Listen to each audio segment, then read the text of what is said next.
Жек Лондоны зохиол Саран хөндөй 18 дугаар хэсэг.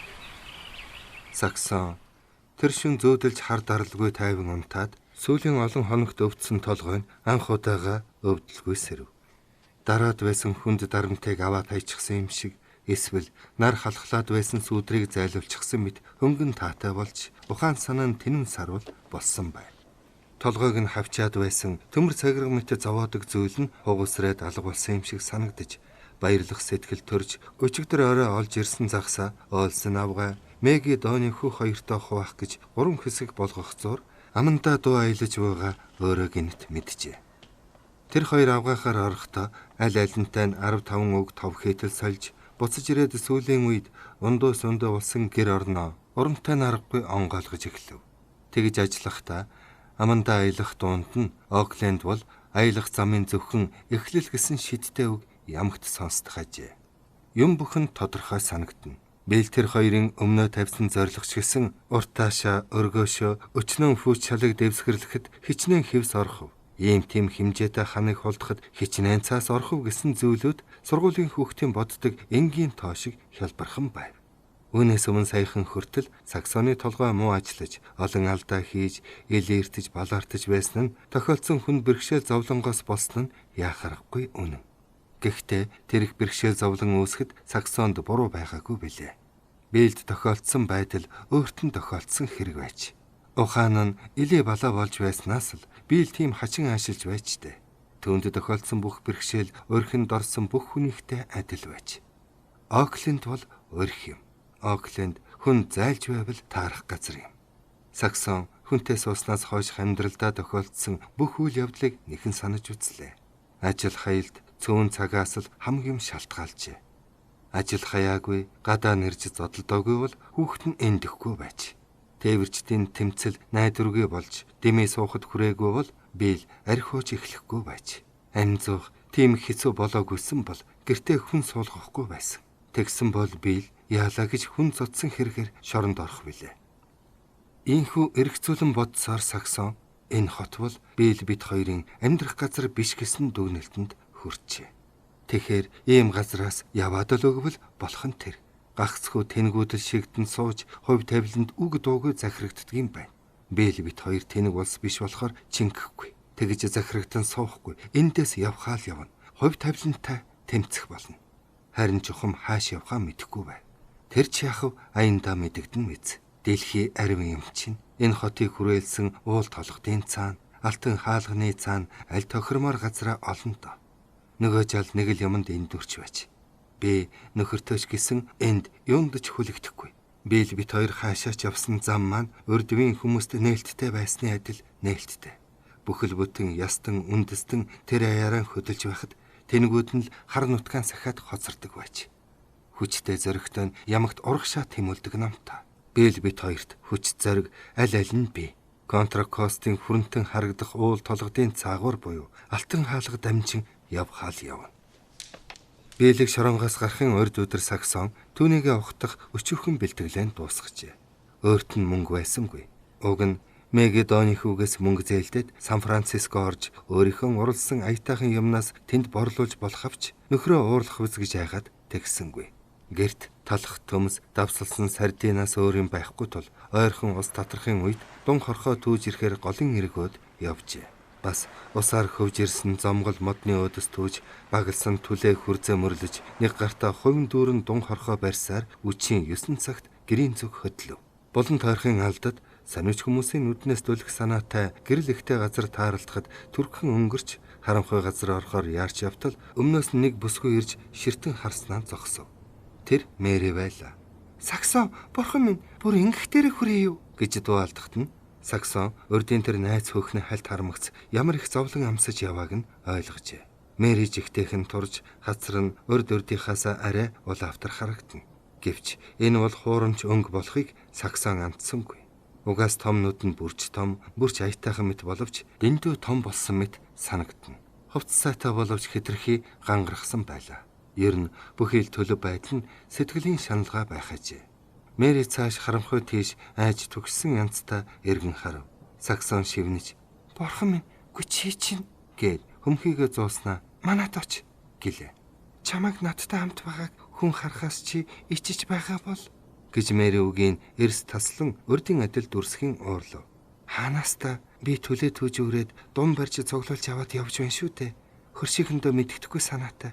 Алив хоёлаа явъя гэж Саксон сэтгэлийн тайвшруулахаар оролдов. Үгүй Саксон минь чадахгүй. Уг нь очимоор л байна. Таанч болохгүй. Би Фриско орох хамгийн ойрын галтрагны бодолд очих хэрэгтэй вэ? Би танад бичгүй очиж арыг чинь хаалхыг зохиж байсан. Танах дандаа л харамхуй байх юм. Би л гараагүй л байгаа юу? Гараагүй маргааш л гарна да. Би сонингоос бүгдийг мэдсэн. Тэр үед би Стоктонд байсан л да. Чи надад муу санахгүй биз дээ гэж Мэри нэлээд эзэвүүнээр асуулаа. Тэгээд би айл гэр болсноос хойш ажил хийх тэнхээгүй болсон л да. Ажил хийнэ гэхээс өстэй толгой ардс хийдэг болсон. Ажилч намайг бүр болиосоо ямар ч юмд хэрэггүй болгосон байдаг шүү. Хүнтэй суухаасаа бүр өмнө өнөөх угаалгын газраа үнэн голоос үзэж чадахгүй болоод байсан хүн шүү дээ. Хотоогийн энэ амьдрал маань ямар аимшигтай гэж санана. Чи төсөөлөгчгүй. 101% чи мэдэхгүй. Саксон минь үнэн шүү. Үхэд энэ бүхнээс ангичирдагч болоосоо энэ удаа танахаар орж чадахгүй. Амжихгүй. Галт тэрэгний чимээ ээдлийн гудамжинд ороод ирлээ. Яарахаас өөр домгүй. Чам дээр тэгж байгаад очино. Болно үсттэй. За бушуул яасан их чалчдаг юм гэж хүн дуугарсан зүг харвал харанхуйгаас нэгэр шуртхийн гарч ирэв. Ажилчин хүн биш гэдгийг Саксон шууд мэдлээ. Тэр хүн сайхан хувцастай боловч ямар ч ажилчнаас доогуур байр эзлэх хүн байв. Атаахан очлоо гэж Мэри аргацсан янзтай дуугав. Мэри гэрэл гээгээтэй газраас дөлжвөө тэр залуугаас айдаг нь ярианых нь өнгө байдлаас андашгүй байв. Мэри дахин эргэж "За би явхаас баяртай" гэд бэлээ дотроос нэг юм гаргаж аваад Саксоны гарыг барихад алганд нь жижигхэн халуун зоос байгаа нь мэдэгдэв. Саксон түүнийг нь авахыг хүсээгүй тул атханд нь буцаагаад хийв. Яаж байгаа чи энэ вэ? Юу гэсэн хэлв? Урдын сайхан үерхэж явснаа санал та. Чи дараа надад туслана биз? гэж Мэри арга дунгуй хэлээд "За баяртай" гэлээ. Мэри мэгшин уйлснаа гинэт Саксоныг тэврэн цээжинд нь наалдан баглаатай түлээний ёрдоослон модонд бүрх малгайныхаа өдийг хуглав бололтой. Тэгснээ салж нэг алхам хэртэй холдсноо хамаг биеийн чичирч улайх цог мэт харцаар соргих мэт ширтэв. Тэгтэл харанхуйгаас альвэ явъя гэсэн зандрах дуу сонсогдлоо. Саксон минь гэж Мэри хэлээд цааш алга болов. Саксон гэртээ орж гэрлээ асааж мөнгийг үзвэл $50 зоос байв. Энэ бол тийм үед бүхэл бүтэн амьдрал гэсэн үг. Тэгээд Мэрийн тухай, түүний тэгтлээ айдаг хүнийхэн тухай бодож энэ эмгэнэлт явдалж Окленд дийлгай гэж Саксон бас дүгнэв. Оклендээс болж хэлмэгцэн эмэгтэйчүүдийн дундаж наслалт 5 жилээр багассан гэж Саксон сонссон санагдана. Тэгээд нөгөө зоосоо жаал харж байгаад угаалтур руу шидчихв. Дун хорхоонуудаа угааж цэвэрлэж байхад нөгөө зоос усны хоолоогоор доош торчгонон орох дуулджээ. Гагцхүү биелийг бодоод Саксон маргааш өглөө нь угаалтуурныхаа доогуур шургаж хоолойг нь эргэдэн задлаад нөгөө зоосоо авчээ. Ялтангуудын хоол нь том муу байдаг гэж хүмүүсийн ярилцаж байхад 30 хоног шорон цугаад гарч ирж байгаа нөхрөө тавг дун хорхоншил зүсэм хар талгаар ухтах даанч дэндүү санагджээ. Бэл талхандаа шар тус зузаан түрхэж нүдсэн зузаан мах хуурай халуун хайрвал дээр шаруулж идэх жинхэнэ өтгөн кофед ямар их дуртайг Саксон мэднэ. Бэл 9 цаг өнгөрч байхад гэртээ ирэхэд Саксон аль өнгөтэй өөдтэй хуцтайгаан угтжээ.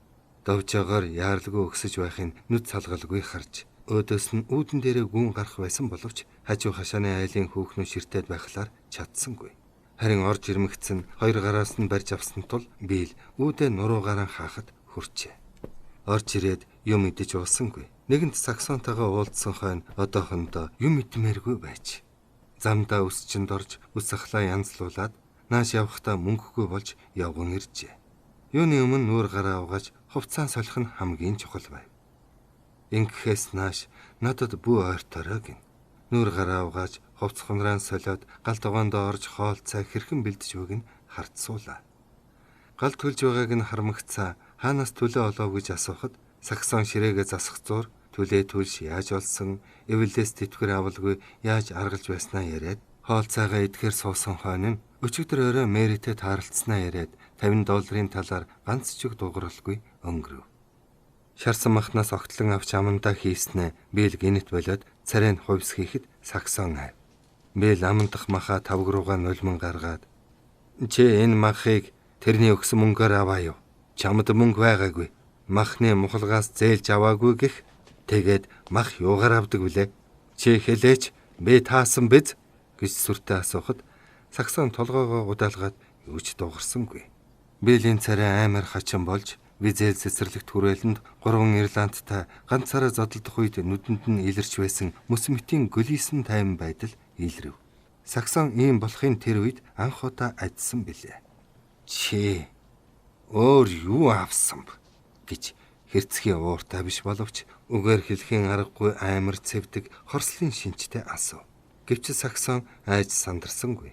Харин ч дотор нь онгойх шиг болж тайвшрав. Энэ бүхэнд ямар нэгэн холбогдол байна уу? Оклендээс юу гардах юм бэ? Энд гагцгүй өнгөрсөн үе, замын зөвхөн эхлэл болон үлдэх юм чинь ямар хамаатай юм бэ? Кофе, шартас авсан. Бэл тавхтай хоолнуудыг хайр үл дээр асгаж, дээр нь савта кофег асгаад гарч хогийн сав руу бүгдийг хаяв. Чансан кофе цаг угаагуур руу асгав. Хэдий юм үлдсэн бэ? Саксон мөнгө тоолж $3.80 байна. Маханд 45 цент өгсөн гэхэд Бэл тэр мөнгийг харж тоолоод босож өөдрөө яв. Хаалга нээгдээд хаагдах сонсогдов. Гаргаад хайчгачтэй гэж Саксон ойлгов. Галтгоондоо буцаад орж ирэхэд нь Саксон шарсан төмсөө шинхэн тавган дээр хийж өгөв. Бэл Робертсийнхан хизээд хамгийн сайн сайхныг шилж хэрэглэх ёстой. Харин саяных шиг юмнаас ой гутах юм байна шүү. Яах чаргалах. Өмхий оргоод явчихсан юм гэд саяхан зүсэс тавьсан хуурай талах аяг усыг хараад хэлв. Яйда гэсэн байдалтай байгааг нь Саксон хараад инэв. Одоо зүгээр манайд одоо бузар юмнаас юу ч үлдсэнгүй. Бэл Саксоны царайд өгөөдсөн шинж байна уу гэсэн шиг сэрвэсгийн харснаа санаа намарт сууснаа бушуухан босч тэврэн автсав. Би одоо хоол цагаа идэж унаа. Харин эхлээд жаахан ярилцъя. Ус хөрлөөж хэлсэн кофе биш дажгүй. За одоо чи аан гэж бай. Энэ хорвоод надад байгаа ганц юм бол чи л байна. Чи сая надаас айсангүй. Дөнгөж сая миний хийсэн юмнаас ч айсангүй. Энэ чинь би их баярлаж байна. Мэрийн тухай одоо яриха боли Марти.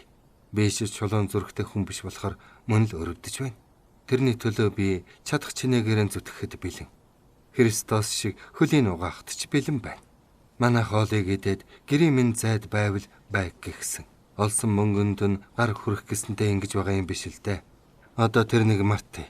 Харин одоо чи бид хоёр хойлох наал байна. Саксон минь. Чи бид хоёр л болж байвал болоо юм биш үү?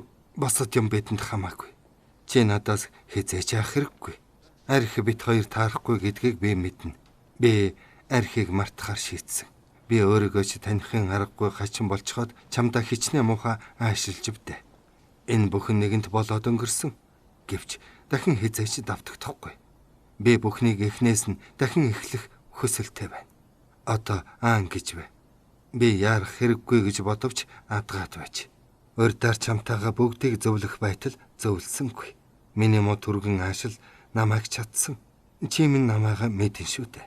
Дэвжээнд чишмгүй байж чаддаг хүн гэр бүлийнхэн амьдралд бас тийм байж чадах ёстой. Надад үнэндээ сайн бодох зав байсангүй. Бие барьж төвчиж чадсангүй. Тийм юмнаас болж зовхыг би ч хүсэхгүй, чи ч хүсэхгүй байгаа. Чамаага муухай юмд хүчээр автахыг би хүсэхгүй.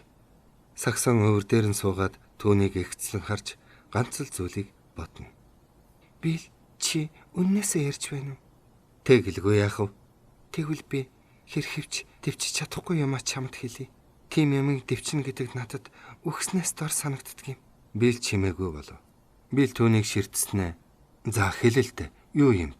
Чамаас шалтгааллах зүйл. Алив тэгээд хэлээч дээ. Чи ямар хариуцлага хүлээхээ мэдэхгүй байгаа. Тэгэхээр эртгэн шиг хэлсэн үгнээсээ буцсан чин дээр. Би л явж буцахгүй гэж толгоос ихсрэв. Дэвчиж чадахгүй юмыг чамаар төвчүүлэх гэхгүй. Алив хэлээч дээ. Нэгдүгээрт ажил хаялтаас урвсан хүмүүсийг анхуучлалтгаан бол гэхэд би л амнах гэсэн боловч баруун гараа зүүн гараараа барь бололтой. Хоёрдугаарт энэ Оклендоос зайлий. Энийг чинь харин ойлгохгүй байна. Эндээс явъя яр шиг одоо боллоо. Энд ингэж амьдэрснаас өгснөн дээр санагдах юм. Бүгдийг орхиод эндээс явъя. Би л түүний саналыг их л нухацтай бодож хаашаа явах вэ гэж асуулаа. Хаашаа ч явах вэ? Явмаар зүгтэл явъя. За Тамхи татаад сайн боддоо. Би л түүнийг гайхан харж толгой сагсарна. Үгүй чи нэрээ ингэж хийдэ юу? Чи тэр хуурсан мах кофе тосыг хайсан шиг би Оклендыг хаймаар байна. Би л хамаг биеэн барьж булчин шүрмсэн чивчирч байгаа бололтой. Чи нэгэн тийм хүсэлтэй байгаа бол надад үгүй гэх эрх алах.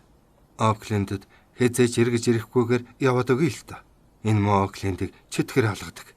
Энд би ерэн сайн мэдсэнгүй.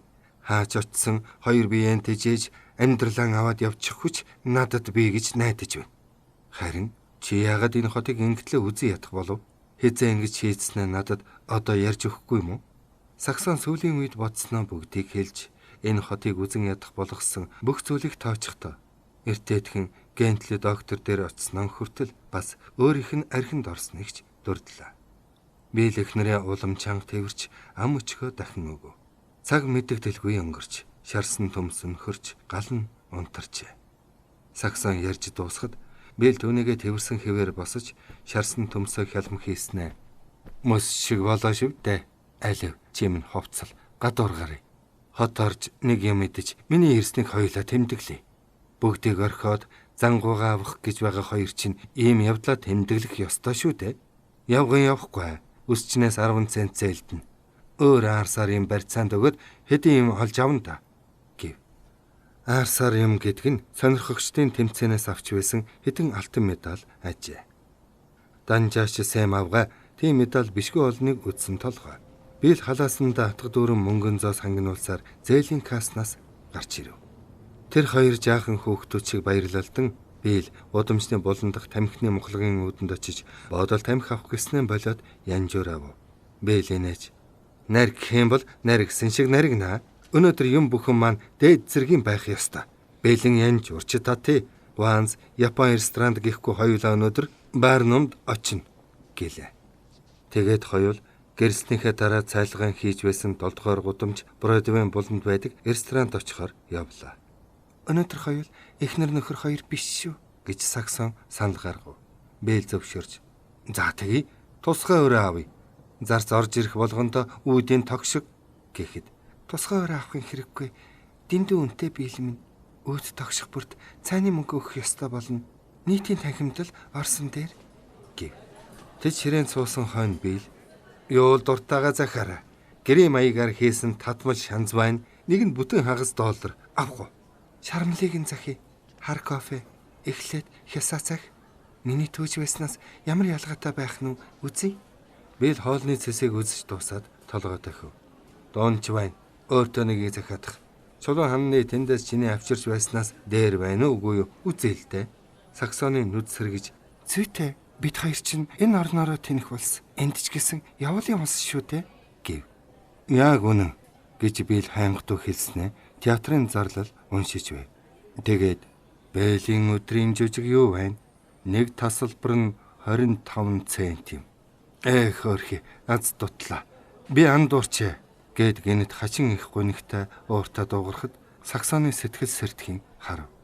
Уг нь олигтойхон бодсон бол форумд л очдөг байж тэнд бидний өвгтлийн зүтгэж байж олдог мөнгийг хог шиг өрн таран хийдэг.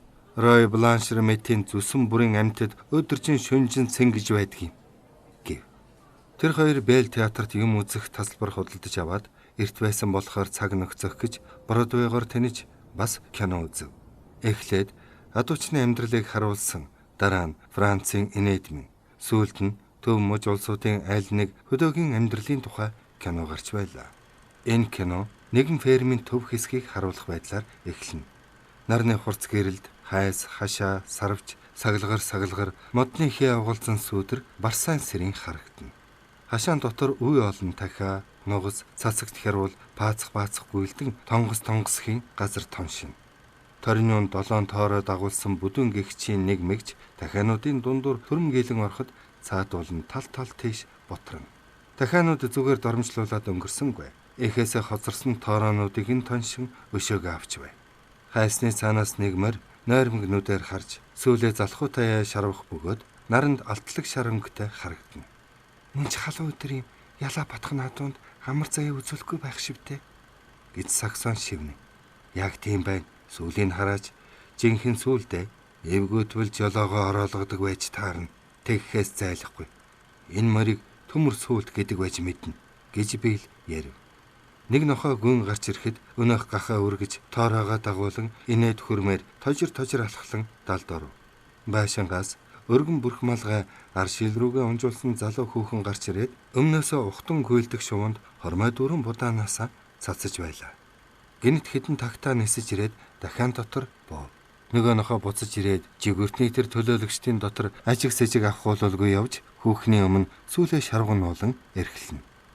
Цаахан буй хашаан дээгүр нөгөө нэг морь сүүлэн хөдөлгөж толгой хайлан нойрмоглон зогссоор байлаа.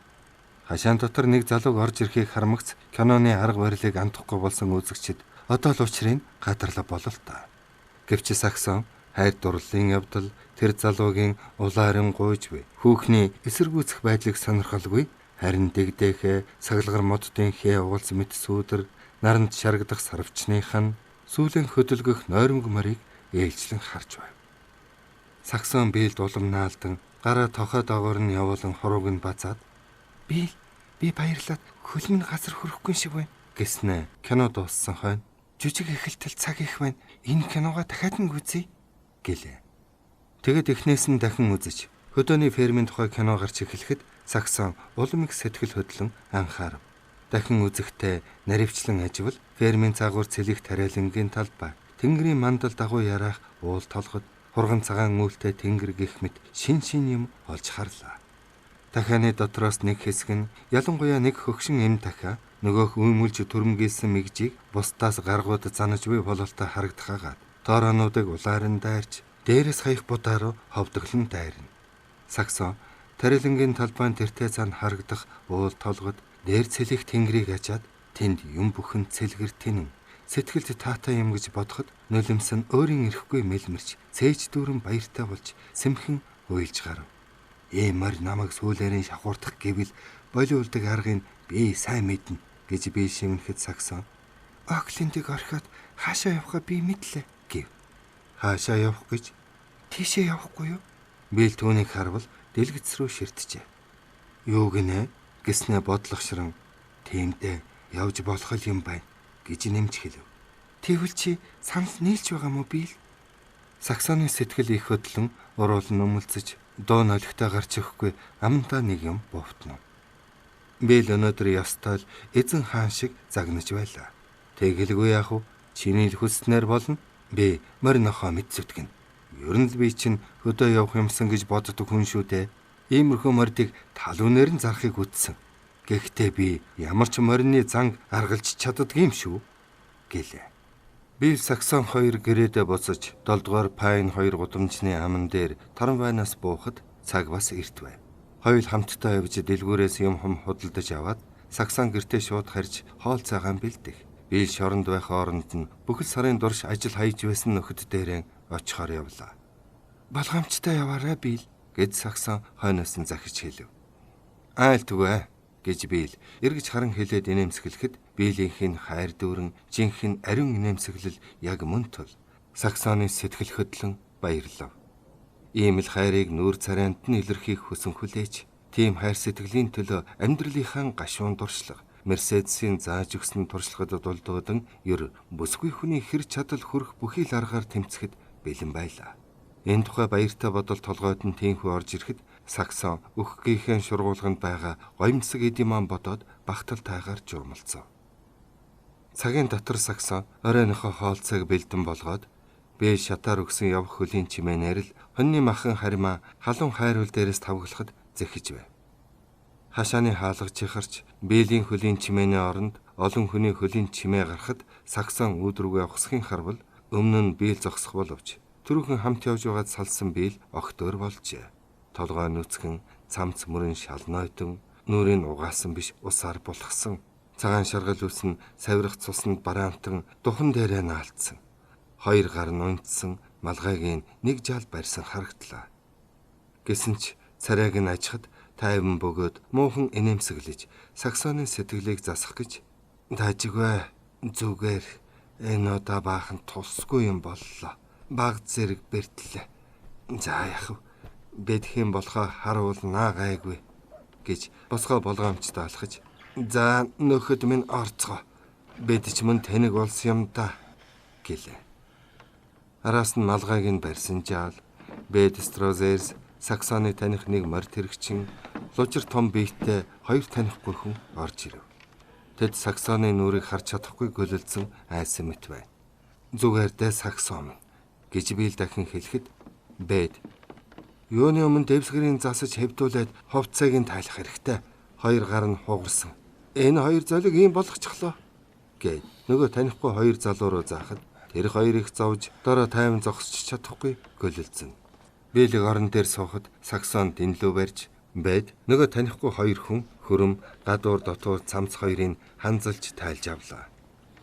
Эмнэлэгт очихгүй гэсэн гэж Бэд хэлэхэд Бийл өөхөж байсан ч очихгүй. Харин Гентли докторт хэлэх хүргэхээр хүн явуулсан. Одоохон хэрнэ. Хоёр гар миний ганц найдвар юмсан. Надад үнэн чи тус болж байсан ачийг нь би ачаар л хариулах ёстой.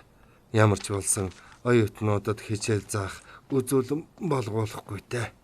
Тэд хоорондоо жигтэйхэн нөхөрсөг байхаар Саксон бүр гайхаж Бийлийг харж байснаа нөгөө үл таних хүмүүс рүү харж яхаараа ийм юм болдог байна гэхэд Бийл яаран эдэнд ямар ч юм байхгүй. Энэ дүр эдэл ийм юм болчихлоо. Энэ хоёр маань бидэнд туслах гэж Фрискогоос ирсэн тэрэгчид. Тэндээс ирсэн тэрэгчин Оклендд олон байгаа юм гэхэд нөгөө хоёр ялмгүй сэргэж толгой тохив. Тийм шүү хадагтай минь энэ дүрэл боллоо. Чөтгөрөл өмөлсөн хэрэг гэж нэг нь сөнг бүдүүн дуугаар хэлв. Бас болоогүй арх уучихсан байж гэд Бийл инээмсэглэв. Саксон ийм юм болохыг мэдэж байсан юм шиг огт мэгдэж гайх шамбарсангүй. Оклендд иймэрхүү юм гарна. Өөр сайн юм гарахгүй. Энэ бол өөрт нь болон ойр дотны хүмүүст нь нүүрлсэн бас нэгэн их гай юм.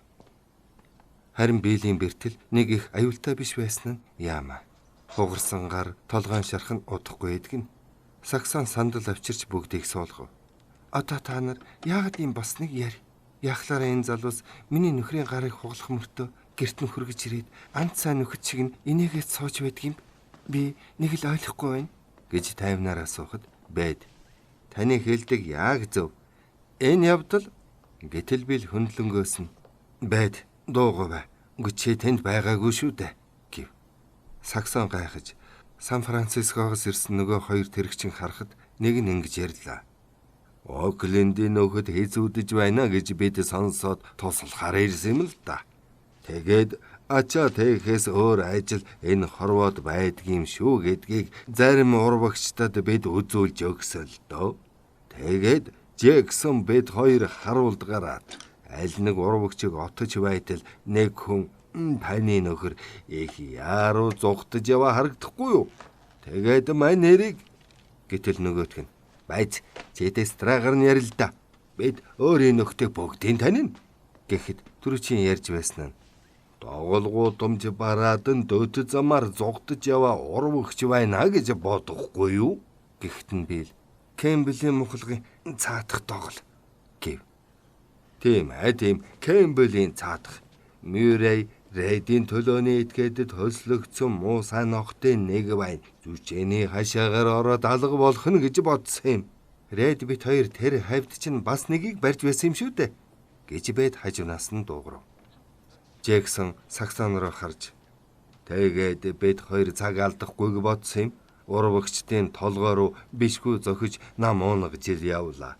Тэгээд таны нөхрийг тэр догл гудамжинд дээлсэх нь тэр гэхэд Бийл би Бэдийг ирж явсан. Тэр гудамжны үзүүр хавьд байгаа байхаа гэж нөхөд маань хэлэхгүй юу? Тэнд очтол Джексон дэргэд хурч ирээд галаа өгөөч гэв.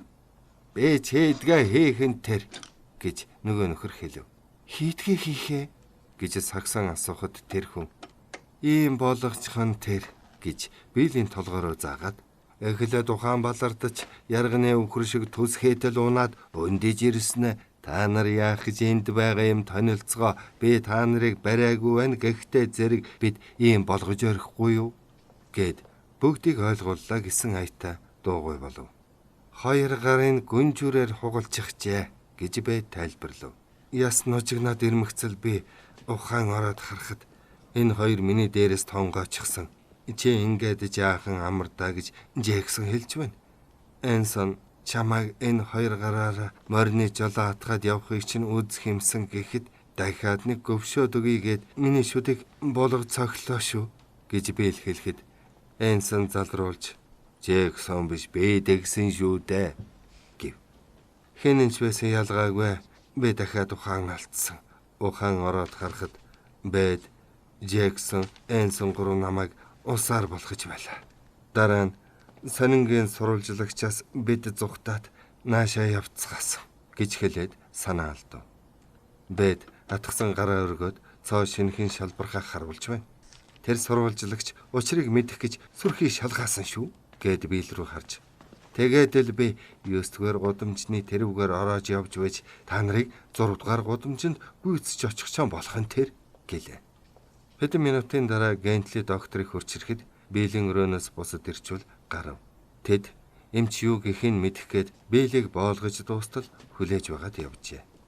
Гентли доктор галтгоонд гараа угаах зур саксонд сүүлчийн зөвлөгөө өгч байв. Гараа арчингаа цахилгаан зуухан дээр буцалж байгаа тогоотой юм руу харж үнэрлснэ. Дуунуудаа та хаанаас худалдаж авав гэж асуухад саксон. Би худалдаж аваагүй, өөрөө төлсөн юм гэлээ. Эмч гинэт сонирчирхан наамгаас уу? Тийм ээ. Хай, холхон аваачиж хай. Идвэл өвхөн. Сүйдэн. Над дээр хижгээр өвдсөн 3 хүн ирсэн. Бүгдээрээ эндхийн дун тэр намгаас болсон байдаг шүү гэлээ. Эмчийг явсан хон саксон чанаж байсан дунга асгав. Энэ бол Оклендийг яллаж буй бас нэг хэрэг. Окленд өлбрүүлж чадахгүйгээ хортолдог орхи юм гэж саксон бодов. Билл саксоныг дэргэдээ эрэхт нь яолж арх хууж эхэлвэл ийм гайтай юм болно гэж хэн бодох вүлээ. Дэвжэн дээр яаж зодолдоод ясаа хугалж байгаагүй юм. Гэтэл нэг дор хоёр гараа хугалдах чөтгөр алгадмар гэлээ. Энэс ч дор юм болсон бол яана гэж саксон инээмсэглэн хэлв. Юу гэсэн өгөв? Хүзүүг чинь хугамшигсан бол яана? Тэгсэн болч дээр байж дээ. За тэр яах вэ? Саксон минь. Энэс ч дор юм болсон бол яана гэдэг чинь юу гэсэн өгөв? Алив надад хэлээд өгөөч. Тэгье гэж саксон итгэлтэй хэлв. Иймэрхүү юм тохиолддог Оклендоос чи явахгүй гэвэл энэс дор юм болохгүй гэж юу? Би олигтой фермерч болж чадах болов үгүй болов. Гар гихтэж хэцүү ийм хоёр мун шиг юмар газраа яаж хагалах юм гэж бодогдоод байна. Гентли докторын хэлж байгаагаар бол хугарсан газраа улам бөх болно гэж байна лээ. Ер нь аливаа бэрцэн эргэтэн тийм байдгийг чи өөрөө мэднэ. За, ата чи минутаа анаад унтахыг бод. Чи их ядарсан байна. Эл тийм бодох хэрэггүй. Тайван амар. Билл үгэнд нь дуртай ороход саксон хүйтэн гараа шилэн хүзүүн доогоор нь хийгээд хөдлөлгүй суув. Яасан сайхан юм бэ? Саксон чи ямар сайхан хүйтэн гартай юм бэ? Би чинь чи өөрөө ч гэсэн чамтайгаа хамт байна гэдэг чинь бүх чөмөрөнд бүжиг хийж байгаад шөнийн сайхан салхинд гадаа гарахтаа адил юм гэж Билл амандаа бовтон хэсэг тайван хэвтэж байгаад гинт аяархан инээ. Яа зүгээрээ. Наснасаа олон уруугчийг дөнгөж байсан намайг энэ тэнгүүд ингэж чадсныг бодохоос гинт инээд хүрлээ гэж Билл хэлв. Биллийг өглөөсөрхэд өчигдрийнх нь элд ургашгүй бодол ормөргүй арилжээ. Харин ч нэг хачин дууг их л хичээнгүйлэн аялах санаатай оролдох нь галтгоонд байсан саксонд сонстов. Аяг кофе авч ороход Билл би нэг шин дуу сурсан юм. Чиний мэдэхгүй дөө. Энэ л тогтоож авсан юм. Охинтой суух гэж байгаа нэг зарц залууд тэр үгний захиж хэлсэн үгний тухай дуу. Мерфи эхнэр авахаас өмнө найз байсан. Мэми хүүхэн дандаа аялдаг байсан юм. Их гонхтой дуу. Мэми дуулах болгондоо уйлдагсан. Чи дахилтын сонстоо. Өвгөн хүний дуулсан дуу гэдгийг бас санаарай гэд аян бурууч итгэлтэй аялав. Хайртай охиныг минь халамжилж яваарай. Харлуулж голын бүү гонсоолгоорой. Хадан гэрт очихын цагт хөрш хороо хамаг байдгаа буураар нь орхино. Хүлгмөр анжис хонь өхрээч хашаандах дахиагаач хүйгээр нь үлдээ. Өчигдрийн кинонд гардаг тэр дахиануудыг бодоод л би энэ дууг саналаа. Манайхч гэсэн хизээ нэгэн цагт хашаанда дахиатай болно. Тийм ээ хөгшөө. Би охинтой болно. Тэгвэл би нөгөө өвгөн шиг тэр охинтой минь суух зарц харахуд энэ дууга дуулна. Би арахгүй бол охин төдхөн л том болчих нь шүү дээ. Саксон аль хэдийн мартсан юкулеле хөгжмө уутнаас нь гаргаж ирээд хөглснөө. Би бас чамд зориулсан том дандаа аялж явдаг нэг дуртай дуутай. Ах маань сангаас газар авч эзэн суух юмсан гэж үнэхээр их хүсдэг. Даанч саараа огт халгаадгүй юм шүү дээ. Хөөрхи тэр дуу нь ийм үгтэй. Манайх өөрийн гих юмтай, мал цэцэрлэг өтрөмтэй болно. Газар шороогоо би хагалж гарсан үр тариага чийцэн. Газраа би л хагална гэж бодож байна. Саксон чи надад нөгөө хадлан гэдэг дууга дуулж өгөөч. Бас л фермийн тухай дуу шүү дээ. Гуйсан дуугийн дуулж өгчгöd кофе чин лав хөрчихсөндөө хоолой халуун дээр нь ид гэсэн боловч би л хоолоо өөрөө идэж чадахгүй байсан тул Саксон түүнийг нялх хүүхэд хооллож буй мэтэр хооллох зур хоёулаа баахан дэм ярилцав. Би л цайгаа ганц хоёр балгаснаа. Би чамд нэг юм хэлье. Хөдөө гарч төвхнөнгүүтээ чамд нэг морь авч өгнө. Чи морин дэх дуртай. Чиний мэдэлд бүрэн өгнө. Тэр нэгэ яадагсан өөрөө л мэд. Уннуу, тэргэнд хөлнүү, худалднуу, чиний л дур гэд хэсэг бодсноо. Хөдөө гарахад морь таньдаг маань их хэрэг болно. Хүчтэй зэвсэгнээс юуны өөрц байх вэ? Адуун дээр очисон цагт үйлдвэрчний эвлийн тусламжгүйгэрч гисэн ажил олохдоо л олно. Тариалангийн бусад ажлыг сайн сурч болно. Өөрийн гэсэн морьтой болохыг насан туршдаа хүсдэг гэж чи надад анх хэлсэн өдрөө санаж байна уу? Саксон үнэхээр тэгж хэлж байснаа санаж эгээл нулимс унахсангүй арай хийж тэслээ. Энэ бол баярлсных. Цөөн цаг эхлэхээс өмнө биелтэй амьдралаа холбож хичнээн сайхан жаргана гэж найдаж байсан олон зүйл санагдав. Одоо тэр найдвар нь дахин сэргэж эхэллээ. Хувь заяа нэгэнт хуурсан бол яана гэхв. Тийм байдаг байж. Харин одоо биелтэйгээ хоёулаа шинэ аз жаргалыг хайн алсын замд гарч хүсэл мөрөөдлөө биелүүлнэ. Тэр киноч сүүдэр биш. Тэр хоёрын жинхэнэ амьдрал болж хувирхаж гоо. Гэнэт аймаар биш гэсэн эвгүй санагдахад Саксон өөрийгөө толинд олигтойхон ажиглах гэж Бертийн нас барсан өрөөрөө сэмхэн оров. Өөрчлөгдсөн юм бараг алга. Хайр дурлалынхаа төлөө тэмцэхэд хангалттай байв. Нэг их хөөрхөн хүүхэн биш гэдгээ өөрөө амдахгүй мэднэ. Гэвч эрчүүдийг эрхэндээ оруулж байсан алдартай эмэгтэйчүүд тийм ч хөөрхөн хүүхнүүд байгаагүй гэж Мерседес ярьж байсан шүү дээ. Толдох зуураа өөрийгөө аргагүй сайхан хүүхэн юм гэж бодлоо. Гайхмаар сааралдуу өнгөтэй дүрлгэр томнууд нь хизээд сэргэлэн цовоолог тормолцож үгээрээ сэлрэх элдв янзын бодол санаа нүдэнд нь нэг илэрч нэг далд орох мэт эргэлдэх ажээ. Цайвар шаргал ус үл ялэг бараан жирэгэр хөмсгөн зоримог шинжийг илтгэх хэлхийн аргагүй хамрынхаа янз байдал руугаа гайхам зөгцөн харагдана. Үүний зэрэгцээ нүүр нь үл ялэг шалхааж уруулынх нь улаан бүдгэрч мөн хацрынх нь улаанч төдийл тодгүй болсныг өөрөө мэдлээ. Гэсэн ч энэ бүхэн засарна. Ам нь зураг сэтгүүлүүдэд гардаг хөөрхөн хүүхнүүдийн бомбгар улаан амтай адилгүй боловч хүний нүдэнд дулаан инээж баймаар инээх бүрдээ бусдын дур татах хөөрхөн ам гэж бодмогцоож юмалцахад завжныхын тэнд хонхорхой бий болов. Өөрийг нь инээмсэглэхэд хүмүүс хариу заавал инээмсэглэдгийг Саксон мэднэ. Тэр зориуд нүдэрээ инээдэг. Толгоогоо ганхасхийн нүд амаараа инээж жигд цагаан шүдэ яралзуулдаг болжээ. Чарли Лонгийг сүнсийн зайлтал айлгаад гэрмэнд орсон тэр үдэш биел шүдийг магтаж байсныг Саксон саналаа. Тэгэхэд биел нэг их томч биш, хүүхдийн шиг жижигч биш, танд яг таарсан шүд юм гэснэ.